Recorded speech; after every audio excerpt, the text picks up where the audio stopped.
सादर जय जिनेन्द्र। मैं कोमल जैन आप सबका स्वागत करती हूँ मेरे चैनल नव तत्व सुधा में। हम स्वाध्याय कर रहे हैं जैन तत्व विद्या बाय आचार्य श्री तुलसी। उसके अंतर्गत आज हम 10वां बोल पढ़ेंगे। इंद्रिय के 5 प्रकार हैं। अगर हम 25 बोल का अध्ययन कर रहे हैं तो उसमें यह चौथा बोल है इंद्रिय 5। दोनों का कंटेंट एक ही है। तो इंद्रिय की 5 प्रकार है: सोतेंद्रिय, चक्षुरेंद्रिय, घ्राणेंद्रिय, रसनेंद्रिय और स्पर्शनेंद्रिय। इनका क्रम यही रहता है, इसे हमें नहीं बदलना होता है। आइए इसके अध्ययन की शुरुआत करते हैं परिभाषा के साथ। तो इंद्रिय किसे कहते हैं? एक निश्चित विषय का ज्ञान कराने वाली आत्मचेतना इंद्रिय कहलाती है। जिससे स्पर्श का ज्ञान हो वह स्पर्शनेंद्रिय, जिससे गंध का ज्ञान हो वह घ्राणेंद्रिय, जिससे रूप का ज्ञान हो वह चक्षुरेंद्रिय, जिससे ध्वनि का ज्ञान हो वह श्रोतेंद्रिय। तो हर इंद्रिय से अपने अपने विषय का ही ज्ञान होता है। जैसे आंख से रूप का ही ज्ञान होगा, स्पर्श से स्पर्श का ही ज्ञान होगा। ज्ञान आत्मा का धर्म है, चेतना का अभिन्न अंग है, यानी कि कभी अलग न होने वाला अंग है।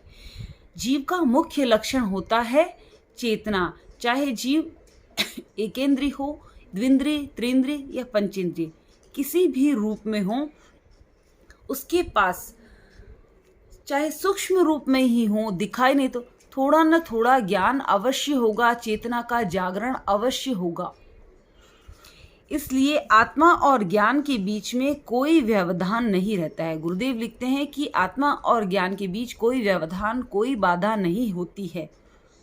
किंतु जब आत्मा ढकी हुई रहती है, अनावृत नहीं रहती है, तो ज्ञान भी आवृत हो जाता है, ढका हुआ हो जाता है, सीधा प्राप्त नहीं होता है। उस समय ज्ञान प्राप्त करने का माध्यम बनती है इंद्रियां। इंद्रियों के 5 भेद हैं। कम से कम या अधिक से अधिक 5 इंद्रियों का स्वामित्व रखने वाले जीव के 5 प्रकारों का वर्णन हमने छठे बोल में किया था। अगर एकेंद्रिय है तो उसके पास 1 इंद्रिय, द्विंद्रिय है तो 2 इंद्रिय, इसी प्रकार पंचेंद्रिय है तो 5 इंद्रिय।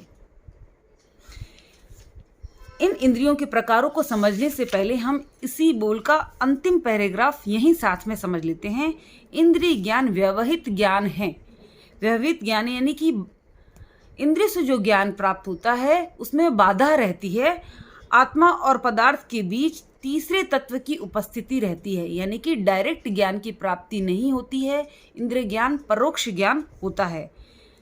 5 प्रकार के ज्ञान होते हैं: मति ज्ञान, श्रुत ज्ञान, अवधि ज्ञान, मनः परविज्ञान और केवल ज्ञान। उनमें इंद्रिय द्वारा जो ज्ञान प्राप्त होते हैं, यानी मति ज्ञान और श्रुत ज्ञान, वह परोक्ष ज्ञान होते हैं। जबकि अवधि ज्ञान, मनः परविज्ञान और केवल ज्ञान, ये तीनों अतीन्द्रिय और प्रत्यक्ष ज्ञान कहलाते हैं। यानी कि इनमें जो भी आत्मा पर तत्व का मूर्त अमूर्त पदार्थों का जो ज्ञान होता है वह डायरेक्ट प्राप्त होता है। उस समय भी इंद्रियों का केवल ज्ञान प्राप्त होने के बाद भी इंद्रियां होती है, क्योंकि शरीर बाकी रहता है।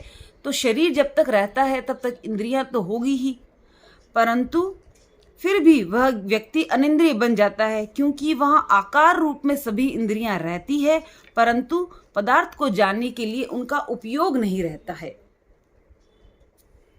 वहां आत्मज्ञान के आलोक पर मूर्त अमूर्त हर पदार्थ और घटना का प्रतिबिंब पड़ता है, जिसकी ग्राहक स्वयं आत्मा होती है। इसलिए केवल ज्ञानी को अनिंद्रिय भी कहा गया है। अब यह जो ज्ञान डायरेक्ट इनडायरेक्ट होता है, इसको हम एक प्रैक्टिकल एग्जाम्पल से समझते हैं। आपको एक शीट दिखाई दे रही है। मान लीजिए कि ये आत्मा है और यह लेजर लाइट मेरे हाथ में है, जिससे कि रोशनी निकल रही है। यह है ज्ञान। तो आत्मा और ज्ञान के बीच कोई बाधा नहीं होती है, यह सीधा पहुंचता है। परंतु जब आत्मा कर्मों से बंधी हुई होती है तो शरीर की उसे प्राप्ति होती है, तो आत्मा अनावृत नहीं होती है, तब ज्ञान भी आवृत हो जाता है, ढका हुआ हो जाता है। कैसे? अब मैंने इसके बीच में एक पुस्तक रख दी है, तो आप समझिए कि ये आत्मा अब कर्मों से बंधी हुई है। तो ये ज्ञान आवृत हो गया है, डायरेक्ट आत्मा तक नहीं पहुंच रहा है। अब इस ज्ञान को प्राप्त करने का माध्यम बनेगी हमारी इंद्रियां, डायरेक्ट ज्ञान नहीं होगा। अब यहाँ हम अगर एक इंद्रिय से लेके पंचेंद्रिय जीवों की बात करते हैं तो जिन जीवों में ज्ञान का जो आवरण है वह सघन होगा, गहरा होगा, जितना जितना आवरण गहरा होगा उतनी ज्ञान प्राप्ति में बाधा आएगी, उतना ज्ञानावरणीय कर्मों का बंधन, दर्शनावरणीय आदि कर्मों का बंधन गहरा होगा, वहाँ ज्ञान प्राप्ति में उतनी ही बाधा आएगी। जैसे जैसे निर्जरा संवर के द्वारा आत्मा शुद्ध होगी, कर्मों का क्षय होगा, वैसे वैसे ये आवरण कम होता जाता है।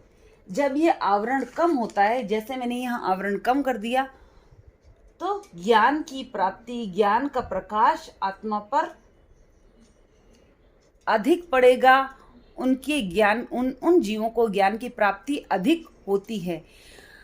इसको हम एक एग्जाम्पल से ऐसे भी समझ सकते हैं, एक ही क्लास में 50 बच्चे होते हैं, एक ही टीचर पढ़ाने वाली होती है, लेकिन कोई बच्चा टॉप करता है, कोई लास्ट में आता है, तो उसमें हम क्या समझते हैं, उस बच्चे के ज्ञानावरणीय कर्मों का बंध ज़्यादा है, आवरण ज़्यादा है, तो उसे ज्ञान की प्राप्ति कम होती है।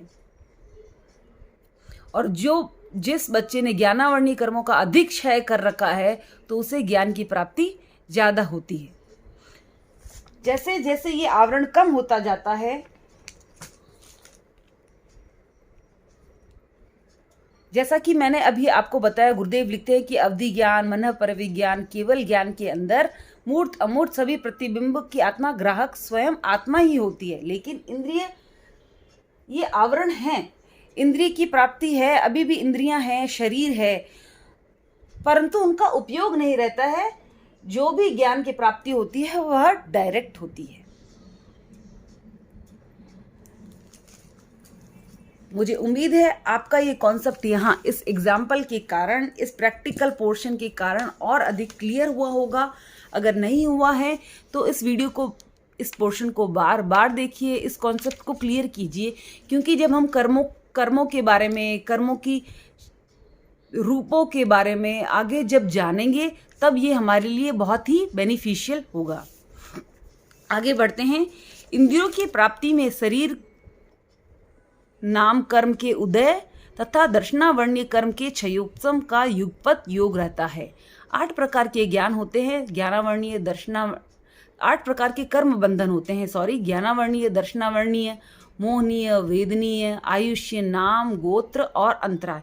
उसमें भी नाम कर्म की 42 प्रकृतियां बताई गई है। उसमें एक प्रकृति है शरीर नाम कर्म, जिसके कारण जीव को शरीर की प्राप्ति होती है। जब शरीर नाम कर्म का उदय रहता है तब इंद्रिय की प्राप्ति होती है।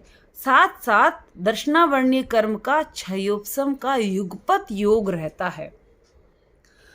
उदय से शरीर की प्राप्ति होती है, इंद्रिय की प्राप्ति होती है, परंतु इंद्रियां से ज्ञान प्राप्त होता है। तो ज्ञान उदय के कारण नहीं, क्षयोपशम के कारण, दर्शनावरणीय कर्म के क्षयोपशम के कारण प्राप्त होता है।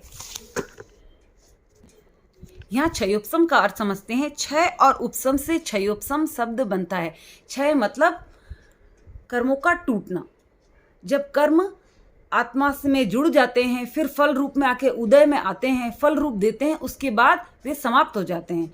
जितना जितना हम संवरण और निर्जरा के द्वारा कर्मों का क्षय करते जाते हैं तो वो होता है, जब वो कर्म अलग हो जाते हैं आत्मा से तो वो होता है क्षय।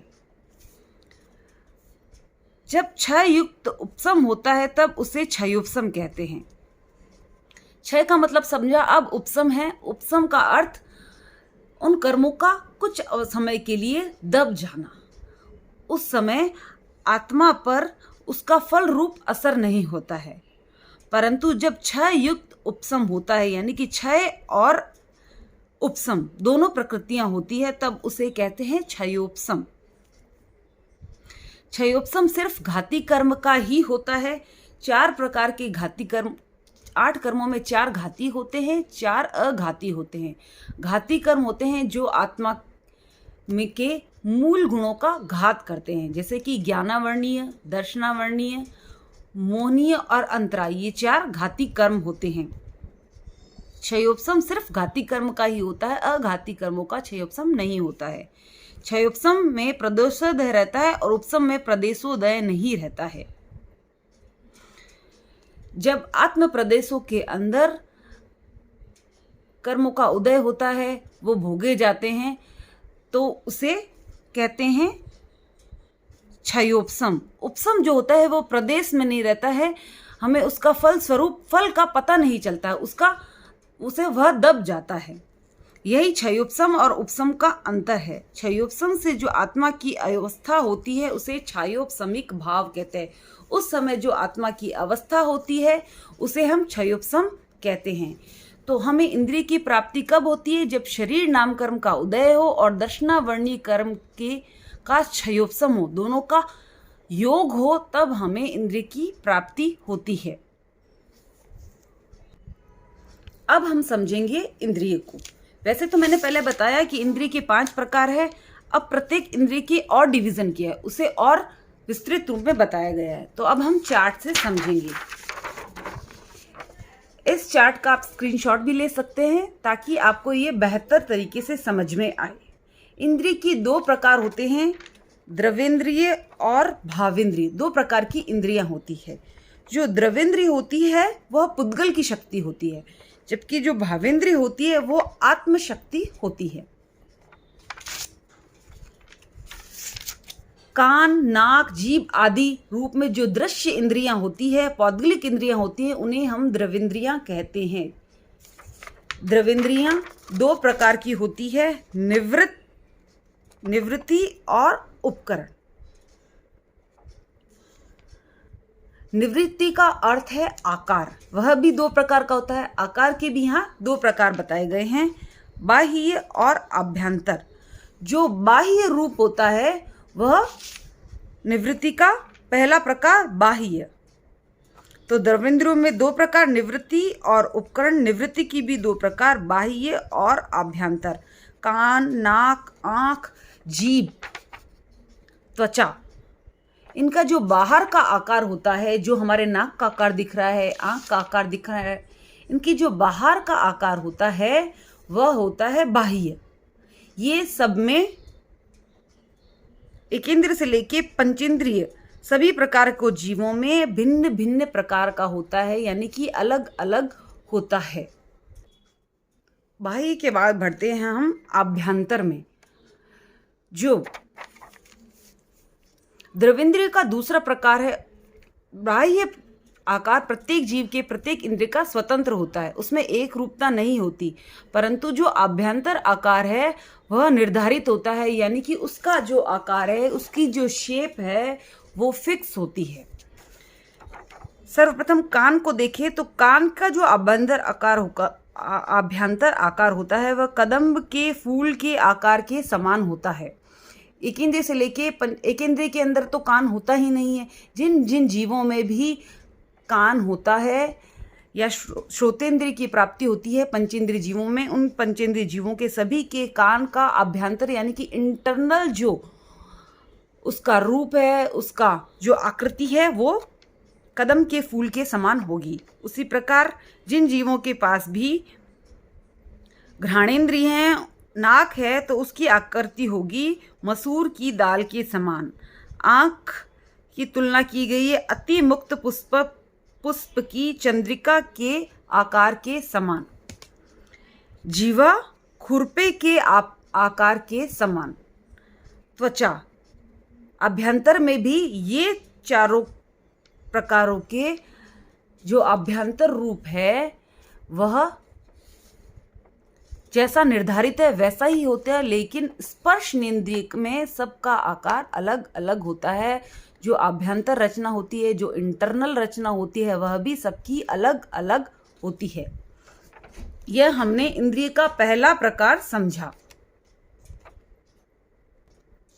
चलिए आगे बढ़ते हैं। द्रवेंद्रिय का दूसरा प्रकार है उपकरण द्रवेंद्रिय। निवृत्ति दूसरा उपकरण। इंद्र की आभ्यंतर निवृत्ति में अपने अपने विषय को ग्रहण करने की जो पौद्गलिक शक्ति होती है वह उपकरण इंद्रिय कहलाती है। ये 5 प्रकार की जो इंद्रियां होती है, इनकी जो आभ्यंतर निवृत्ति होती है, यानी जो इंटरनल रूप होता है, उनको अपने अपने विषय को ग्रहण करने की जो क्षमता होती है, जो पौद्गलिक शक्ति होती है, वह उपकरण इंद्रिय कहलाती है। उदाहरण के लिए यहाँ पे एक चाकू का उदाहरण देके गुरुदेव ने समझाया है। जैसे ये चाकू है, तो चाकू का निर्माण बाह्य निवृत्ति है। ये चाकू की धार का निर्माण, ये हमने धार का निर्माण किया। चाकू में दो साइड होते हैं, एक प्लेन होता है और एक जिससे हम काटते हैं। तो ये जो धार का निर्माण है वह है आभ्यंतर निवृत्ति है। उसके बाद चाकू की धार में छेदन भेदन की जो शक्ति प्राप्त है वह है उपकरण द्रव्येंद्रिय।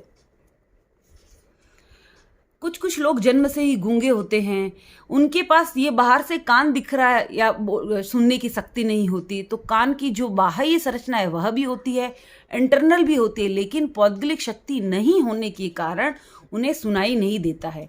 कभी कभी हम गृहिणियां बात करते सुनती है कि अरे ये तो चाकू की धार कम हो गई, इस चाकू में तो बिल्कुल धार नहीं है, तो उससे छेदन भेदन का काम नहीं किया जाता है, पा सकते हैं।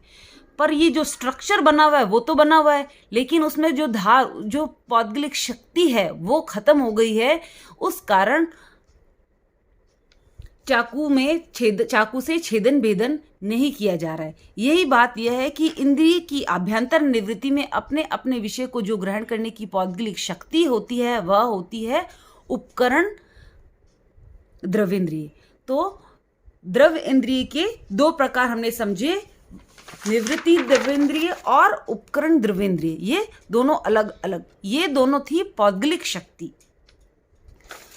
अब हम आगे बढ़ते हैं भाव इंद्रिय पर। भावेंद्रिय के भी दो प्रकार होते हैं, लब्धि और उपयोग।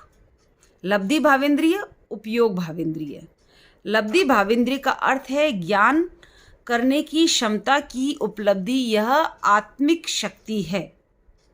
जब दर्शनावर्णिक क्षयोपशम होता है तब इस शक्ति की प्राप्ति होती है। जैसे आँख में देखने की शक्ति है, कान में सुनने की शक्ति है, नाक में सूंघने की शक्ति है, जीभ में चखने की शक्ति है और त्वचा में स्पर्श कराने की शक्ति है। ये शक्ति होती है तभी इंद्रियां अपने अपने विषय का ज्ञान करती है। यह लब्धि भावेंद्रिय, यह आत्मा की शक्ति है। उपकरण इंद्रिय थी, ये पौद्गलिक शक्ति थी, लेकिन यहाँ हम भावेंद्रिय की बात कर रहे हैं, यह आत्मा की शक्ति है। जितना जितना दर्शनावर्णी कर्म का क्षयोपशम होगा उतने उतने हमें ज्ञान की, दर्शन की या जो प्राप्ति होती है वह उस हिसाब से, उस मात्रा में होती है। अगर वह क्षयोपशम कम होता है, आवरण अधिक होता है, तो हमें उसी प्रकार इंद्रियां प्राप्त होती है। इस शक्ति प्राप्त होने पर भी वह जब तक हम उसका उपयोग नहीं लेंगे तब तक वह कार्यकारी नहीं हो सकती। मेरे पास बोलने की शक्ति है लेकिन मैं बोलूँगी नहीं, मौन रखूँगी, तो फिर उसका उपयोग नहीं करूँगी, तब तक वो कैसे प्रकट होगी। इसलिए ज्ञान करने की शक्ति और उसके काम लेने के साधन उपलब्ध होने पर भी उपयोग भावेंद्रिय के अभाव में सारी उपलब्धियां अकिंचित कर रह जाती है। यानी कि जब तक उपयोग भावेंद्रिय नहीं होगा इन तीनों का भी काम रुक जाएगा। जैसा कि अभी मैंने चाकू के एग्जाम्पल से आपको समझाया, इस चाकू में बाह्य आभ्यंतर आकृति भी है, पौद्गलिक शक्ति भी है और लब्धि यानी कि आत्मिक शक्ति भी प्राप्त है छेदन भेदन की। परंतु जब तक मैं इससे सब्जी नहीं काटूंगी तब तक जब तक मैं उसका उपयोग नहीं करूंगी वह कोई काम की नहीं है। उस इंद्रिय का उपयोग करेंगे, वह है उपयोग इंद्रिय। चाकू है, उसका आकार अच्छा है, उसकी धार भी तीक्ष्ण है, हाथ में चाकू चलाने की क्षमता भी है, पर जब तक चाकू चलाने का पुरुषार्थ नहीं होगा छेदन भेदन की क्रिया भी निष्पन्न नहीं होगी। इसी प्रकार इंद्रियों के आकार, उनमें निहित पौद्गलिक आत्मिक शक्ति की सत्ता होने पर भी जब तक जीव उसका प्रयोग नहीं करता अपने विषय का वह ग्रहण नहीं कर सकती है। जब तक हम आंख बंद रखेंगे तब तक हमें रूप दिखाई नहीं देगा। जब तक हम कोई चीज़ को चखेंगे नहीं, उसका उपयोग नहीं करेंगे, हमें उसका स्वाद नहीं आएगा। अभी आप ध्यान से देखोगे तो मैंने इनके नीचे एक एक नंबर लगा रखे, तो ये इनकी प्राप्ति का क्रम है। तो सबसे पहले हमें लब्धि, लब्धि इंद्रिय की प्राप्ति होती है। लब्धि यानी कि आत्मा की शक्ति प्राप्त होती है, इंद्रिया प्राप्त होती है, उसके बाद हमें प्राप्त होती है निवृत्ति। निवृत्ति के बाद उपकरण और उपकरण के बाद उपयोग, इनकी प्राप्ति का यह क्रम रहता है। लब्धि के बिना निवृत्ति और उपकरण इंद्रियां नहीं हो सकती। जब तक हमें इंद्रियों की लब्धि यानी प्राप्ति नहीं होगी, आत्मा की शक्ति की प्राप्ति नहीं होगी, तब तक हमें बाह्य हो चाहे अभ्यंतर हो और पौद्गलिक शक्ति हो वह प्राप्त नहीं होगी। लब्धि के उपयोग तक की श्रृंखला जुड़ी रहने से ही इंद्रियां अपने अपने विषय का ग्रहण करती है। इनमें से किसी भी एक तंत्र के विकृत हो जाने पर ज्ञान चेतना और विषय के बीच व्यवधान उपस्थित हो जाता है। अगर इनमें से कोई भी अपना एक काम प्रॉपर नहीं करता है तो ज्ञान की प्राप्ति नहीं होती। अगर हम उपयोग नहीं करेंगे तब भी ज्ञान की प्राप्ति नहीं होगी। अगर आत्मा की शक्ति यानी लब्धि नहीं होगी तो ये दोनों भी प्राप्त नहीं होंगे तो ज्ञान की प्राप्ति नहीं होगी। अगर निवृत्ति में बाधा आ जाती है कि पौद्गलिक शक्ति जैसे कान की सुनने की क्षमता कम हो गई या समाप्त हो गई किसी कारण, तभी बाधा आ जाएगी। बाहर का आकार अंदर का आकार होने पर भी हम सुन नहीं पाएंगे, हमें उस विषय का ज्ञान नहीं होगा। अगर उसी प्रकार निवृत्ति है तो बाह्य अभ्यंतर दोनों अगर स्ट्रक्चर ही नहीं होगा, रूप ही नहीं होगा, तो भी ज्ञान प्राप्ति में बाधा हो जाएगी। तो ये चारों प्रकार की इंद्रियां ज्ञान प्राप्ति के लिए आवश्यक होती हैं और इसी क्रम में ये प्राप्त होती हैं। उम्मीद करती हूँ आपको ये बोल अच्छे से समझ में आया होगा। इसे ध्यान से पढ़िए, वीडियो को बार बार सुनिए और इसे पक्का कीजिए। जितना ये पक्का होगा उतना हमें आगे आसानी होगी। अगर आपको मेरा वीडियो पसंद आया हो तो मेरे चैनल को लाइक कीजिए, ज़रूर सब्सक्राइब कीजिए ताकि आपको आगे की वीडियो की जानकारी मिलती रहे बेल आइकन से। बेल आइकन को दबाइए और मेरे चैनल को सब्सक्राइब कीजिए और इसे प्लीज़ शेयर कीजिए ताकि और भी जो तत्व विज्ञान को सरलता से समझना चाहते हैं, जो बिगिनर्स हैं, जो घबराते हैं तत्व विज्ञान को पढ़ने में और सिंपल वे में इसको पढ़ के उनमें रुचि जगती है, तो इसे ज़्यादा से ज़्यादा शेयर कीजिए। ओम अरहम।